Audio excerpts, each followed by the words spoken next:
En la próxima hora, un gran tema nacional será sometido al juicio de la opinión. Tendremos un fiscal y un defensor. Ustedes darán el veredicto.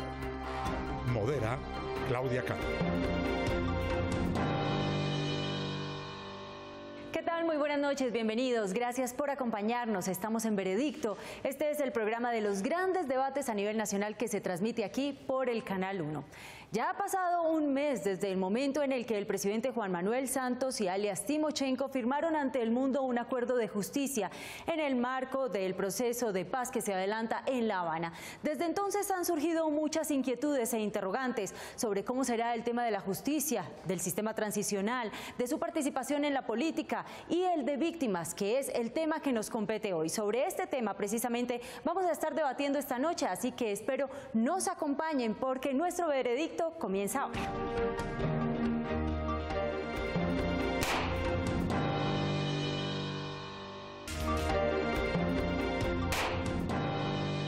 Regresamos a Veredicto. En el debate de esta noche estamos tratando de aclarar si en los acuerdos firmados hasta el momento en La Habana se está haciendo justicia con las víctimas. Para entrar en materia, veamos primero algunos argumentos de este debate. Dos hechos han marcado las últimas semanas del proceso de paz. Estable y duradera para la querida Colombia. Primero, la firma del acuerdo de justicia entre el gobierno y las FARC. Y más recientemente, el anuncio del grupo guerrillero de que colaborarán en la localización de desaparecidos, aliviando así en algo el dolor y la angustia de cientos de familias que desconocen el paradero final de sus seres queridos. Pero la falta de claridad en temas como el acceso a política, las penas que van a purgar los cabecillas de la organización criminal, los posibles sitios de reclusión y la fuente de los dineros con los que las víctimas van a ser reparadas no dan paz y, por el contrario, generan perturbación en la opinión pública. Con justicia social y equidad. Las voces de las víctimas fueron escuchadas en La Habana y hoy hemos abierto una ventana para saber si se sienten bien tratadas o no con estos acuerdos. Y como siempre, ustedes dictarán el veredicto. Así que ya lo saben, se está haciendo justicia con las víctimas del conflicto armado en nuestro país. Es el debate de esta noche. Ustedes ya lo saben, a partir de este momento pueden ingresar a nuestra página de internet www.veredicto.tv. Encontrarán allí la casilla perteneciente a la Fiscalía o a la Defensa para emitir su voto. También recibimos sus opiniones y comentarios a través de nuestro fanpage en Facebook y de nuestra cuenta en Twitter, @veredictontc. Los protagonistas de esta noche ya están listos, así que vamos a proceder a presentarlos. Nos acompaña en la Fiscalía la doctora Jimena Ochoa. Es una ganadera opita, víctima del conflicto armado de nuestro país y fue una de las 60 personas víctimas que viajó hasta La Habana, Cuba, para ser escuchada en la mesa de negociación. Doctor Ochoa, gracias por acompañarnos. Muchas gracias a usted. Y nos acompaña también en la defensa, ya conocido en nuestro programa, el senador Mauricio Liscano, abogado. También ha sido víctima del conflicto armado. Su padre, el congresista Oscar Tulio Liscano, fue secuestrado cerca de 8 años, ¿verdad? Sí. Muy buenas noches, gracias por acompañarnos. Buenas noches y muchas gracias por la invitación. Un saludo a todos en el programa. Comencemos entonces de inmediato con los argumentos que tiene la Fiscalía. Doctor Ochoa, tiene 4 minutos para exponer su posición. Gracias. Yo debo aclarar que no me opongo tajantemente al acuerdo. Me opongo a la falta de claridad sobre el acuerdo y me parece que está muy incompleto y que en lo que conocemos tiene unos muy serios inconvenientes. El primer inconveniente que le veo es que cuando se habla de justicia transicional, uno supone que a cambio de una rebaja sustancial en el castigo penal, en la privación de la libertad de estas personas, hay unas acciones reparadoras y nunca se nos ha hablado con claridad de cuáles van a ser esas acciones. Falta claridad en eso. Me preocupa que el acuerdo de justicia no menciona muchas cosas, entre ellas, por ejemplo, no menciona el tema de narcotráfico porque estamos dando por sentado que ya se consideró un delito conexo con el delito político. Ese para mí es un gran problema que tiene el acuerdo porque el narcotráfico es muy grave. Si se considera conexo con el delito político, mi pregunta es, no solo las consecuencias penales para los narcotraficantes que se disminuirían, sino que entraríamos a una operación de lavado de activos, porque el castigo al narcotráfico no es solamente la privación de la libertad, es considerar que es ilegítima la propiedad sobre esos bienes. Entonces, ¿qué pasa? ¿Estamos legitimando esos dineros mal habidos? Le veo otro problema al acuerdo. Ya se pronunció el doctor José Miguel Vivanco de Human Rights Watch, dijo que este acuerdo no resistía un análisis a fondo por parte de la Corte Constitucional en Colombia o por parte de la Corte Penal Internacional. Hay otros argumentos, por ejemplo, hay un senador norteamericano demócrata, Patrick Leahy, que dice que no está claro en qué consiste la privación de la libertad o la limitación de la libertad de la que se habla en el acuerdo. Estas restricciones a la libertad personal tienen que estar claras, y si no especificamos eso claramente y si no somos muy taxativos en que tiene que ser un sitio muy específico, vamos a tener problemas para garantizarles la seguridad. Yo pienso, por los mismos señores de las FARC que se sometan a esto, que eso tiene que especificarse muy claramente.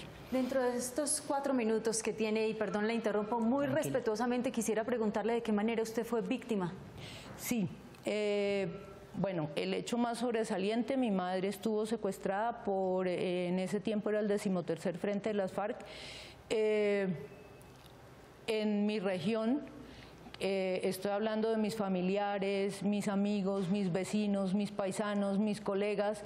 La extorsión, el secuestro, el desplazamiento fueron el pan de cada día durante los últimos 40 años. El gobierno tiene una deuda inmensa, o el país tiene una deuda inmensa con las víctimas. ¿De qué manera, en su caso, usted esperaría que sea subsanada esa como víctima, esa situación?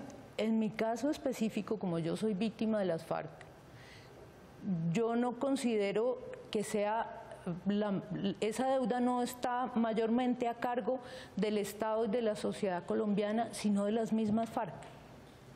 En otros casos, en víctimas de otros victimarios, por supuesto que son otros los que deben. Pero me parece, y ahí retomo el tema, digamos, de los bienes del narcotráfico, que la reparación a las víctimas de las FARC se debe hacer con el dinero de las FARC.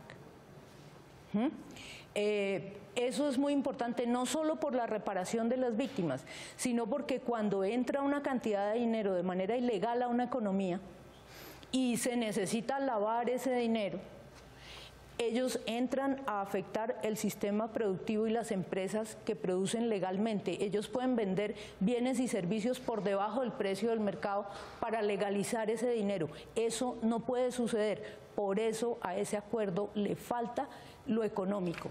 Además de una reparación económica, ¿usted espera el perdón? El señor Timochenko sigue considerando que los derechos de las personas, los derechos que él violó,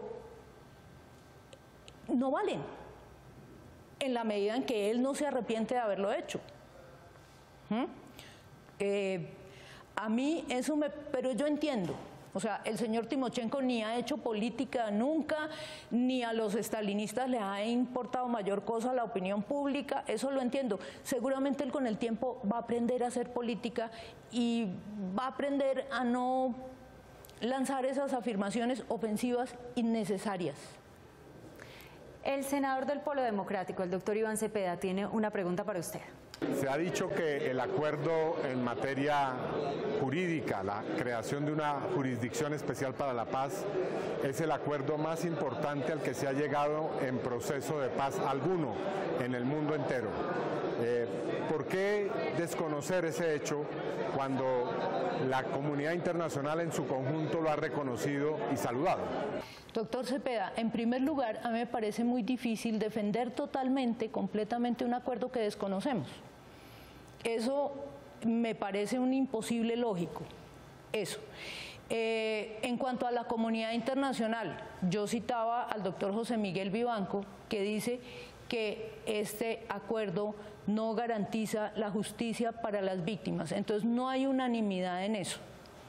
Lo que se ha saludado con mucha alegría, y yo también lo he saludado con mucha alegría, es el hecho de que estemos llegando a un acuerdo, de que hayamos decidido que en lugar de hacer las cosas mediante las armas, las vamos a hacer consiguiendo acuerdos. Cuando sepamos cuál es el acuerdo, seguramente usted podrá defenderlo y yo podré señalarle más claramente los defectos que le veo. Muchas gracias por su respuesta. Ahora, para complementar su posición, vamos a invitar a pasar aquí al estrado a su testigo. Se trata de Diana Gómez. Ella es integrante de Movimientos Víctimas de Crímenes de Estado e Hijos e Hijas por la Memoria y contra la Impunidad. Es antropóloga, maestra e historiadora de la Universidad Nacional, doctora en Antropología de la Universidad de Carolina del Norte y feminista. Gracias por acompañarnos. Con relación a lo que usted estaba escuchando antes de comenzar con el interrogatorio, ¿qué opina de que las víctimas están dialogando directamente con una persona que no ofrece un perdón? Bueno, yo quisiera comenzar diciendo que para el movimiento de víctimas de crímenes de Estado y para las víctimas del paramilitarismo, el acuerdo significa un avance en la medida en que por primera vez dentro de la agenda se reconoce el derecho a la justicia de las víctimas, algo que no estaba reconocido en la agenda inicial de negociación. Yo quisiera señalar, sin embargo, que como movimiento de víctimas de crímenes de Estado, el acuerdo nos suscita algunas preguntas. La primera es que, pues, el papel en cierta medida lo puede con todo. Creo que uno de los primeros retos es que ese acuerdo se materialice de forma tal que cumpla con las expectativas de las víctimas, y en segundo lugar, pues sí nos interesa señalar que en términos de las víctimas de crímenes de Estado hay unas condiciones previas que hacen difícil la materialización de ese derecho y que creo que es importante que se discuta sobre ellas. Y una gran pregunta que nos suscita este acuerdo especial de justicia es cómo se van a seleccionar los casos para ser parte de esta jurisdicción especial.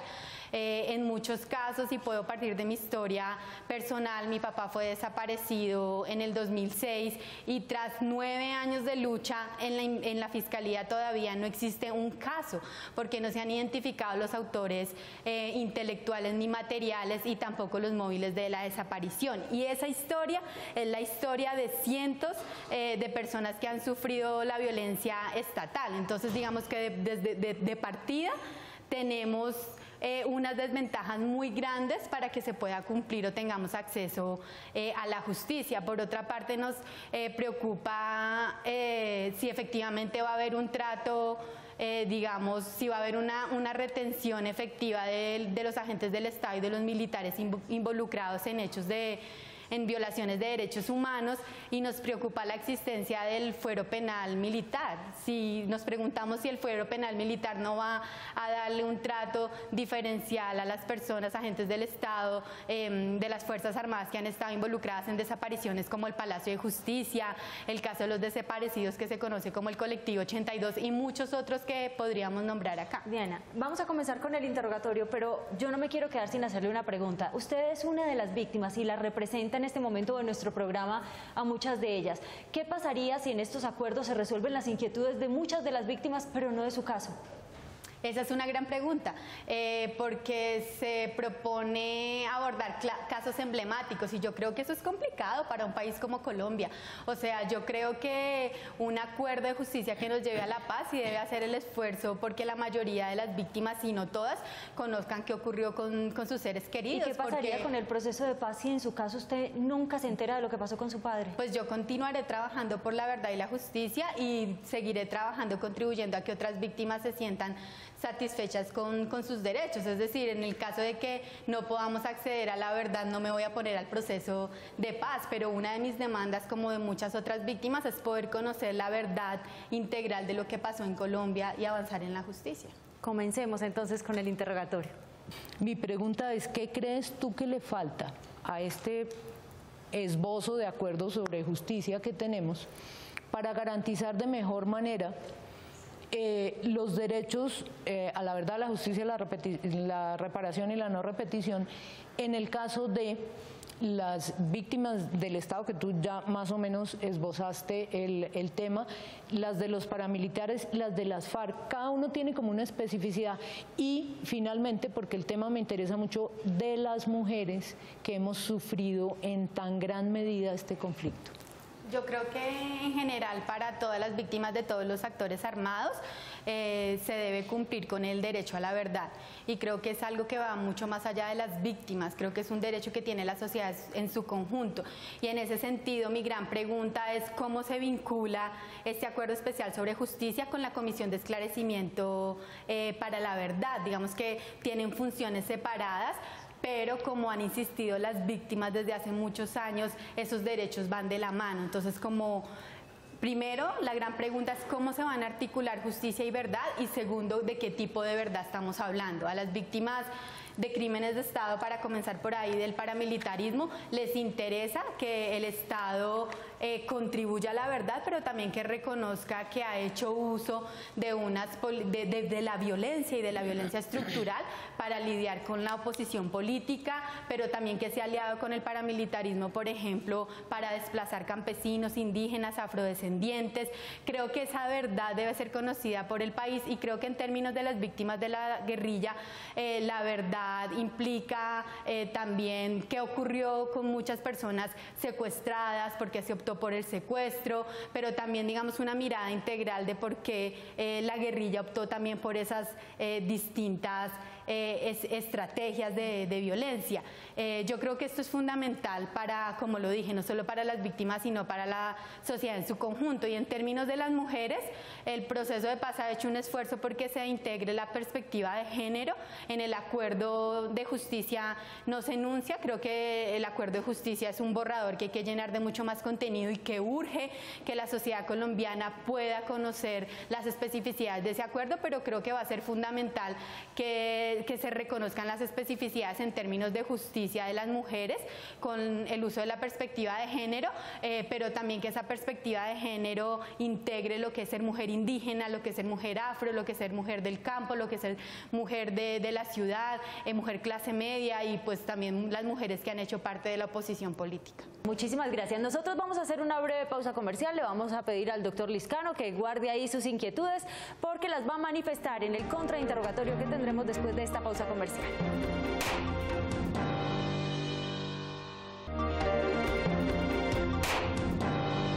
Regresamos a Veredicto, estamos en el segmento de la Fiscalía y llegó el momento para que el doctor Lizcano contrainterrogue al testigo de la Fiscalía.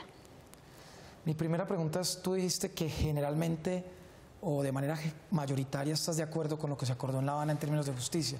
¿Qué es con lo que estás de acuerdo con lo acordado en La Habana? Bueno, primero es un gran éxito, como lo decía, que se nombre la palabra justicia, el derecho a justicia, en un acuerdo en el que en los puntos de la agenda no estaba. Nosotros siempre decíamos, están los puntos de las víctimas, el punto de víctimas, pero no aparece el derecho a la justicia. Ese es como, digamos, el gran acuerdo. Digamos, estamos de acuerdo en eso. Lo otro es que se propone una restricción de la libertad de 5 a 8 años digamos, con penas alternativas, con trabajo, y que las personas tienen que contribuir a la verdad. Yo creo que eso es fundamental. La gran pregunta es qué tanto los agentes del Estado y la guerrilla van a contribuir a una verdad integral sobre lo que ocurrió. Cuando tenemos casos, por ejemplo, de agentes del Estado involucrados con la desaparición del Palacio de Justicia, que están condenados y dicen que no tienen nada que ver con ese hecho de violencia. Esa es como la gran pregunta que nos queda. Sí, pero ¿conoces tú que quien no cuente la verdad pues tendrá apenas hasta 20 años de cárcel? Quien la cuente tardíamente tendrá de 5 a 8 años de cárcel. Es decir, que solamente quienes cuenten la verdad y sea comprobada, pues podrán tener, en el caso de delitos de lesa humanidad, penas restrictivas de la libertad hasta 8 años, y los otros, pues que no sean, pueden llegar hasta la amnistía. ¿Qué opinas de eso? Claro, para nosotros como víctimas de crímenes de Estado esa es una gran esperanza para que por fin puedan ser procesadas personas que han estado involucradas desde altas esferas del Estado y las fuerzas militares en la violación de derechos humanos. En ese sentido, digamos que esa es una gran puerta para la justicia. ¿Qué propones tú que puede ser alternativo entre lo que sucedió con los paramilitares, que llevó casi una total impunidad por investigar todos los casos, o lo que se propone hoy, como lo dice la doctrina internacional, de buscar máximos responsables y casos emblemáticos para poder buscar, digamos, una efectiva justicia hacia las víctimas? No, yo te contesto esta pregunta más que como representante de un movimiento desde lo personal y más allá de mi propio caso. Yo creo que todas las víctimas tienen derecho de conocer qué pasó y yo creo que avanzar en la construcción de paz sin que la gente tenga ese derecho es muy difícil, porque la verdad hace parte, es un componente esencial para la sanación y el duelo. Y entonces, ¿de qué tipo de paz también estamos hablando si las personas no van a tener acceso a eso? ¿Es una crónica anunciada? No, porque en todo se va a conocer la verdad, es que son dos cosas diferentes. Una es los casos que van a tener, digamos, penas y sanciones, y otros los que quieren tener, digamos, en este caso, exculpación, o digamos que quieren tener amnistía. En los casos que no son de lesa humanidad, en ese caso pues la gente está obligada a contar la verdad para no tener que tener las penas. O sea, el sistema obliga a que la gente tenga que contar la verdad. De no contar la verdad, pues la gente se vería abocada a penas de 20 años. Entonces eso, digamos, promueve que los victimarios, para poder tener sentencias más cortas, tener privilegios, digamos, en su lugar de reclusión, o inclusive llegar a la amnistía, pues sean obligados a contar la verdad, y hay muchas víctimas que se van a ver beneficiadas. Pero frente a eso, yo creo que sí es importante decir que para muchas víctimas, y aquí hay que diferenciar que las víctimas pensamos distinto, para muchas víctimas lo fundamental puede ser la verdad. O sea, la verdad es un acceso a la justicia. La pregunta es qué tanto vamos a garantizar que se conozca la verdad de todo lo que ha ocurrido. A mí me satisfacería poder conocer la verdad de lo que ocurrió y una sanción social y pública de lo que ocurrió con mi padre. Diana, muchísimas gracias. Esto ha sido todo para el segmento de la Fiscalía. Nosotros vamos a hacer una breve pausa comercial. Cuando regresemos escucharemos los argumentos del doctor Liscano.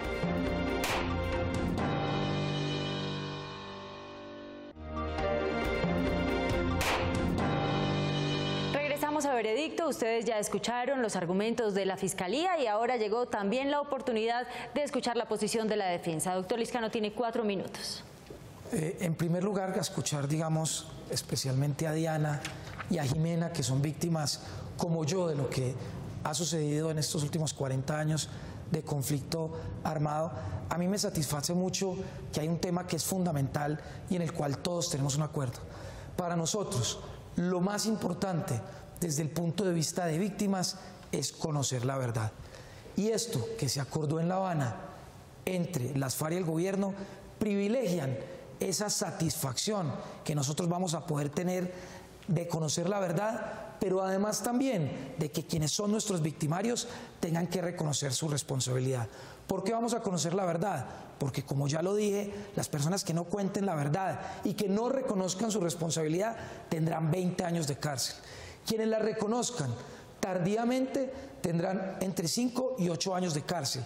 Y quienes cuenten toda la verdad, pero además acepten su responsabilidad y entren a todo el sistema de reparación, podrán tener condiciones, dependiendo del delito, si es de lesa humanidad, con restricción de la libertad, y si no es de lesa humanidad, podrán llegar hasta indulto o amnistía, dependiendo que todo lo que hayan dicho sea comprobado.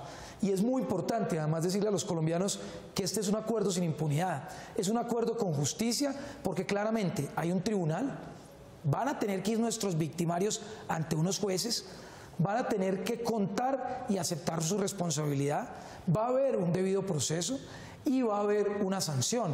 Y esa sanción, por supuesto, va a ser una pena efectiva para poder cumplir los estándares de la Corte Penal Internacional. En cuanto al tema de los delitos conexos, eso no está acordado, eso va a ir al Congreso de la República, donde nosotros como congresistas vamos a estar vigilantes cuál es la línea entre una verdadera conexidad o una verdadera impunidad para narcotraficantes en Colombia. Entonces los colombianos pueden estar tranquilos que en el acuerdo entre La Habana, entre las FARC y el gobierno, ese tema de la conexidad no está definido, va a ir al Congreso una ley y ahí tendremos que definir dónde se traza esa línea para que no haya impunidad. Y frente a la reparación, por supuesto que todo esto tiene que tener un sistema de reparación. Es que 3 son los fundamentos del proceso de paz, y es justicia, verdad, reparación y, por supuesto, derecho a no repetición. Porque para nosotros como víctimas, y ustedes también lo han dicho, no solamente lo más importante es la verdad, también que ellos asuman la responsabilidad, pero que haya una reparación. Reparación que a mi juicio no puede estar ligada solo al proceso de la justicia, digamos, de los tribunales, porque nos pasa lo mismo que nos pasa con los paramilitares, procesos que llevan 5 y 10 años y a las víctimas no las reparan hasta que no declaren la culpabilidad del victimario. Pero ¿qué pasa en el caso del referéndum donde los colombianos vamos a decidir finalmente qué va a pasar con este proceso de paz? ¿Va a ser una sola pregunta para los colombianos? Porque podríamos estar en parte de acuerdo con unas cosas y con otras no. ¿Qué se sabe hasta el momento? ¿Cómo sería? No, eso digamos no está acordado, esos son los puntos que se están debatiendo en La Habana.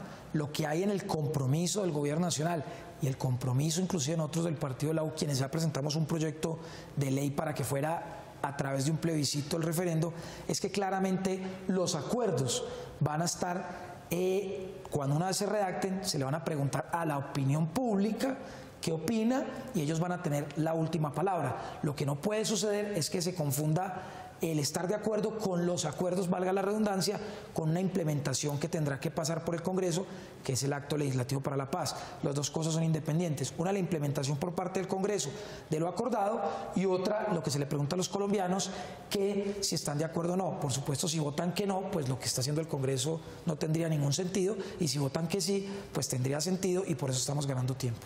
Doctor Lizcano, Diana es una de las víctimas. Su papá fue Jaime Gómez, asesor de Piedad Córdoba, desaparecido en el 2006. Cuando hablamos de la verdad, ¿quién le va a garantizar a ella que la verdad que se diga es la verdadera? Yo pues en primer lugar lo lamento mucho. Yo creo que es respetable la visión de todas las víctimas. Nosotros en esto respetamos inmensamente y sentimos el dolor. Aquí no hay discriminación de victimarios, todos sabemos lo que sucede. Pues se lo tendrán que garantizar. Si quieren someterse a condiciones especiales de reclusión, pues se lo tendrán que garantizar los victimarios para poderlo hacer, porque entre otras cosas hay que contarle a Diana y a los colombianos que el Tribunal de Paz no tiene exclusiones, o sea, no es solamente para guerrilleros, sino también para el Estado si ha cometido delitos o para cualquier persona. O sea, ella le contaría una verdad y ella diría, estoy de acuerdo y quedo satisfecha con esa verdad. No, quien determina cuál es la verdad son los jueces, o sea, la verdad en la justicia la determina la jurisdicción a través de unos tribunales. Digamos, se pone la demanda, la puede poner ella o cualquier organización de víctimas o inclusive el Estado. Hay una fiscalía dentro del mismo sistema, esa fiscalía acusa y por supuesto quien determina si lo que cuentan es la verdad o no, con base en la información que hay, pues son los tribunales, ellos son los que imparten justicia y esa es la jurisdicción que crea. Quédese ahí de pie, lo voy a invitar a que responda a la siguiente pregunta, que la formula el director ejecutivo de la Asociación de Familiares Secuestrados y Desaparecidos, los que faltan, Rafael Mora. Si las FARC no saben dónde están los secuestrados y desaparecidos en las últimas décadas y ellos mismos han reconocido que de acuerdo con la información que tienen de los frentes no han podido tener una base de datos sobre los secuestrados y desaparecidos, ¿cómo es posible que vayamos a tener justicia en medio de esa desinformación que las FARC ni siquiera tienen en su poder? Pues si las FARC no cuentan la verdad, pues los guerrilleros se someterán a 20 años de cárcel si no la cuentan, si la cuentan tardíamente a 5 y 8 años, y si hay bases de datos del Estado, porque está claro que esto se va a contraponer con las bases de datos que tenga la Fiscalía, que tengan organizaciones de víctimas, como las víctimas de las FARC o las víctimas del Estado, y también se va a contraponer con temas de la Procuraduría, es decir, si lo que ellos cuentan no es verdad, es decir, no se contrapone, pues los mismos tribunales tienen la facultad para decir, usted no contó toda la verdad y se va 8 años para la cárcel. Aquí van a haber unos jueces que van a determinar, pero por supuesto esto va a privilegiar la verdad. En cuanto al tema de los desaparecidos, hay un reto inmenso. Ese es un tema muy complejo, pero a mi juicio el más doloroso, y es donde la gente no sabe, como el caso de Diana, qué pasó con su papá.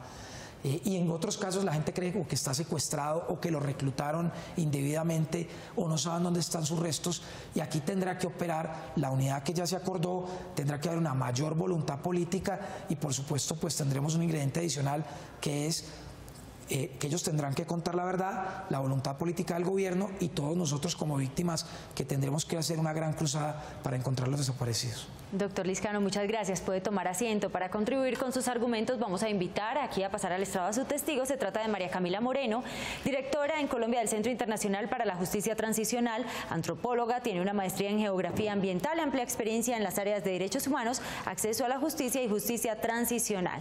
Señora Camila, gracias por acompañarnos. Muchas gracias por la invitación. Yo empiezo con una pregunta, me la robo. El municipio de Itagüí, en el departamento de Antioquia, ha sido uno de los municipios que mayor reparación de alto nivel ha dado a las víctimas, pero es a nivel monetario, son cerca de 840 millones de pesos los que hasta el momento se han invertido. ¿Qué esperan las víctimas? ¿Solamente dinero? No, yo creo que no, la misma ley 1448 o ley de víctimas establece que la indemnización es uno de los componentes de la ley de víctimas.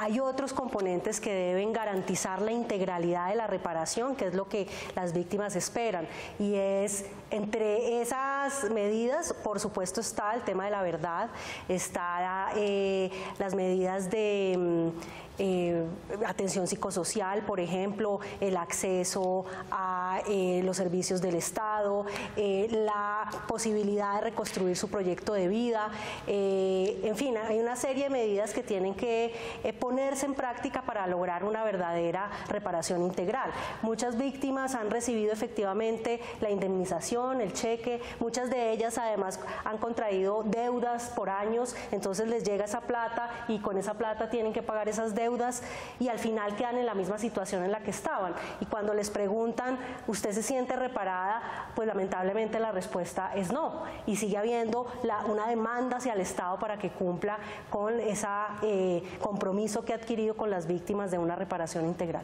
Perfecto. Doctor Lizcano, comencemos. La primera pregunta a la doctora María Camila Moreno, tal vez una de las mayores expertas que tiene Colombia en justicia transicional y que lleva trabajando mucho este tema, es desde la perspectiva de del Centro Internacional para Justicia Transicional que usted preside, ¿cómo ve el acuerdo entre el acuerdo de La Habana entre el gobierno y las FARC?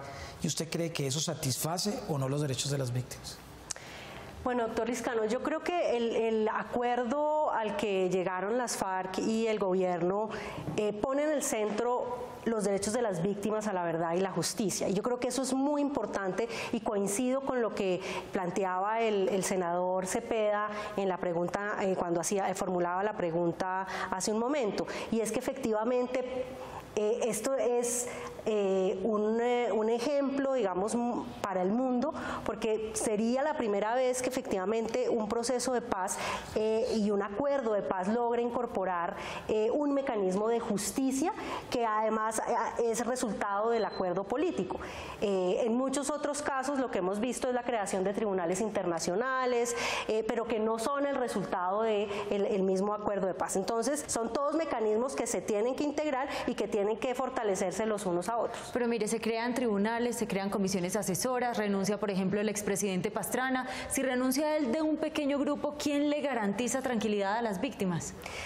Por supuesto, el gran desafío que tiene esto es la implementación. No conocemos en detalle el acuerdo, es decir, no sabemos en concreto cómo está diseñado. Ni siquiera las FARC y el gobierno están de acuerdo con ese punto. Están todavía desarrollando algunos puntos que tenían todavía por desarrollar, es decir, no conocemos en toda su complejidad cómo está estructurado esta jurisdicción.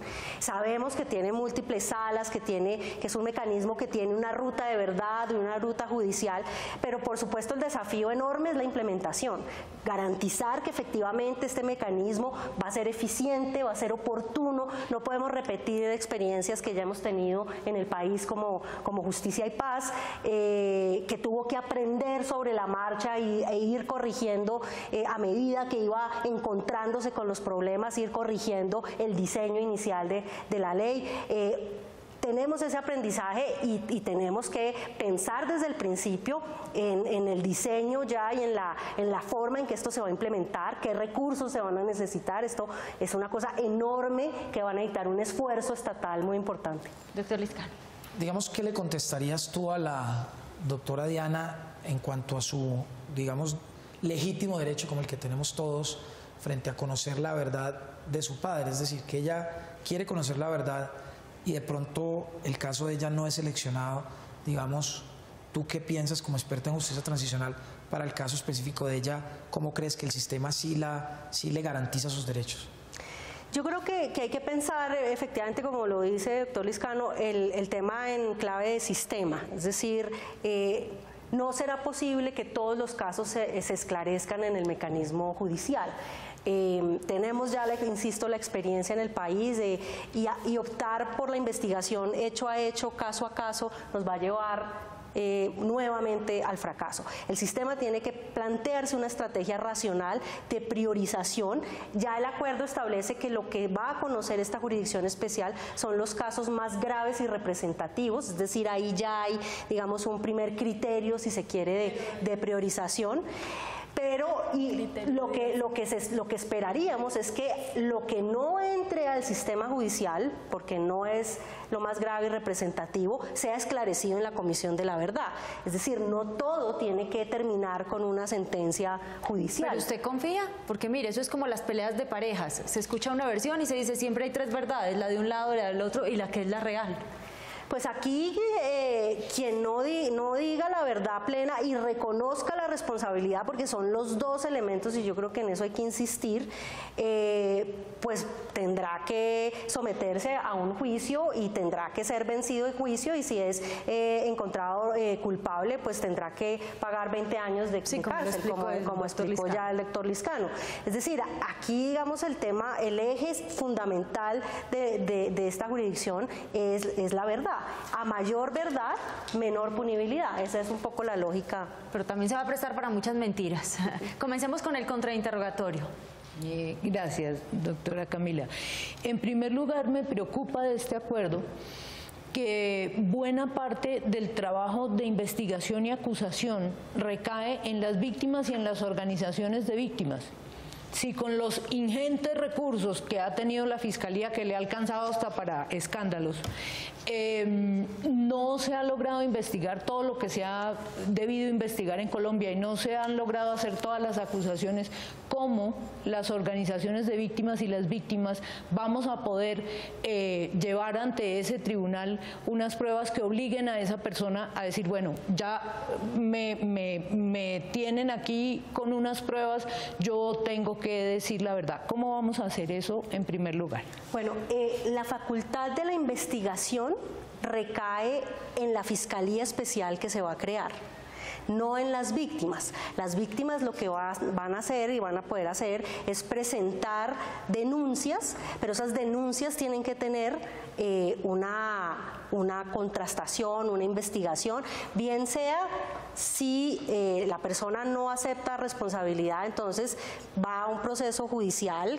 con el debido proceso, con una fiscalía que investiga y que tiene que probar que efectivamente esa persona es responsable. Si la persona decide aceptar su responsabilidad y decir toda la verdad, serán los jueces de esa sala de verdad quienes tendrán que contrastar con información que reciban, ya no solamente de las víctimas, sino de todos quienes puedan tener información y de la misma investigación que haga la instancia esta del sistema, las que tendrán que establecer si efectivamente la verdad que se está aportando es una verdad plena.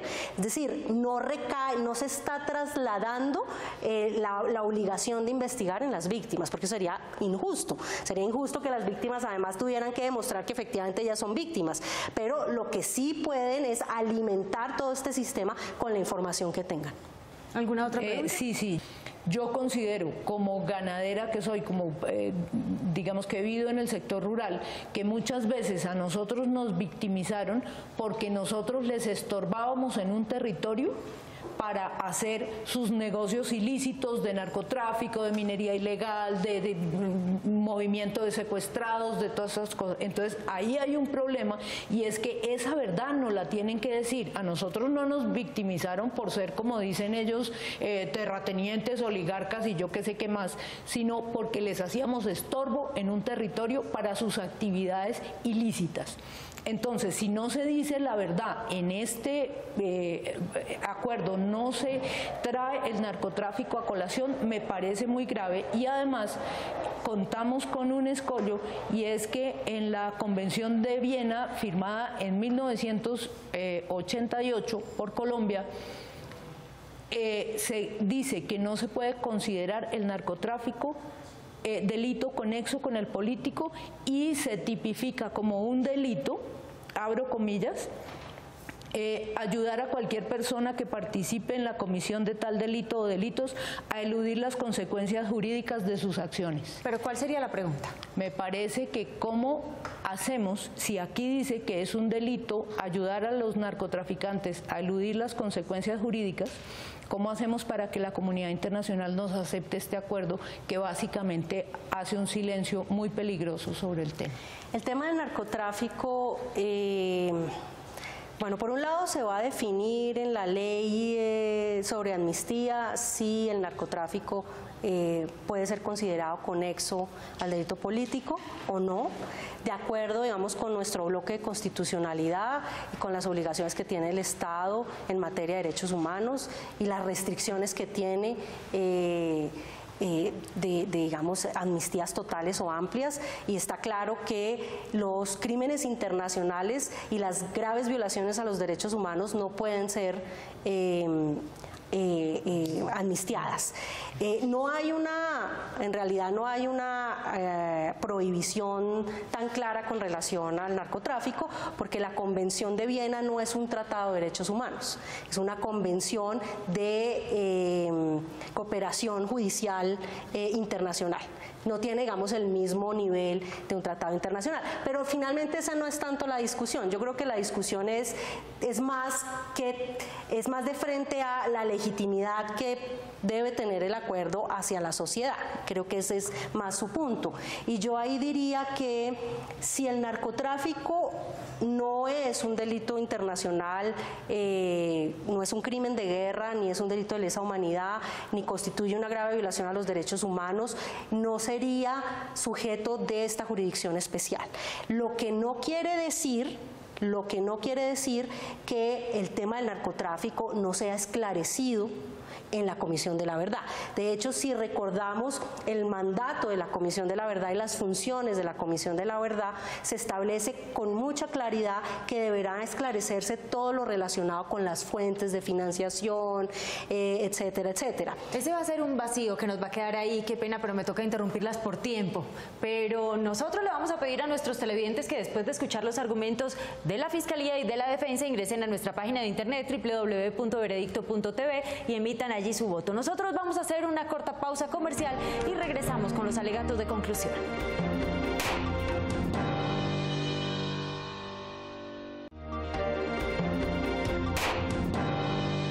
Después de escuchar los testimonios de ambas partes, damos inicio a los alegatos de conclusión. Comenzamos con la Fiscalía. Gracias. Finalmente, la preocupación de la Fiscalía con este tema es que necesitamos estar seguros de que estos acuerdos nos van a llevar a una paz estable y duradera. Para eso tiene que ser aceptable para la sociedad colombiana y aceptable para la comunidad internacional. En esa medida nosotros señalamos lo que consideramos unas carencias, unos silencios indebidos, unas fallas, pero debemos decir que el anhelo de encontrarnos en paz entre los colombianos sigue siendo muy grande. Muchísimas gracias. Ahora, alegatos de conclusión para la defensa, doctor Liscano. Pues lo primero que hay que contarle a los colombianos es por qué estamos aquí. Estamos aquí es porque queremos la paz, porque estamos tratando de que no hayan más víctimas, que no hayan más muertos en el futuro, que 8.000 o 9.000 hombres que están en armas hoy haciendo todo tipo de daños puedan unos reencontrarse con la sociedad, otros seguramente tendrán primero que pasar por el tamiz de la justicia, pero no podemos perder de vista que todo esto es para lograr la paz. En segundo lugar, que por supuesto hay un sistema de justicia, hay unos tribunales, hay unos jueces, hay unos victimarios, hay unos culpables y hay un juicio. En ese orden de ideas no se puede llamar eso un acuerdo de impunidad, sino por el contrario, un acuerdo de justicia. Por supuesto, esto es un sistema novedoso que por primera vez se implanta en el mundo. En ningún otro proceso de paz esto se ha hecho. En Sudáfrica, solo con contar la verdad, quedaban amnistiados. En otros se han amnistiado, como en el EDIM-19 en Colombia, sin ningún tipo de justicia. Es el único proceso de paz que tiene todo ese engranaje y que, por supuesto, nos invita a que estemos atentos desde el Congreso y desde la sociedad civil para que funcione bien. Ahí todos tendremos que poner de nuestra parte. Muchas gracias. Permítanos conocer su opinión porque usted aquí tiene la última palabra. Quedan solo unos minutos para que ingrese a nuestra página de internet www.veredicto.tv y emita allí su voto. Ya regresamos.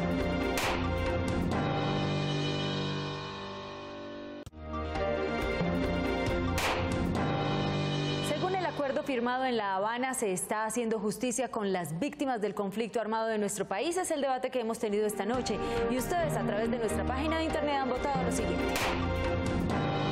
Este es su veredicto. Gana la Fiscalía doctora Jimena Ochoa con un 76%. La defensa doctor Mauricio Liscano obtuvo un 24%.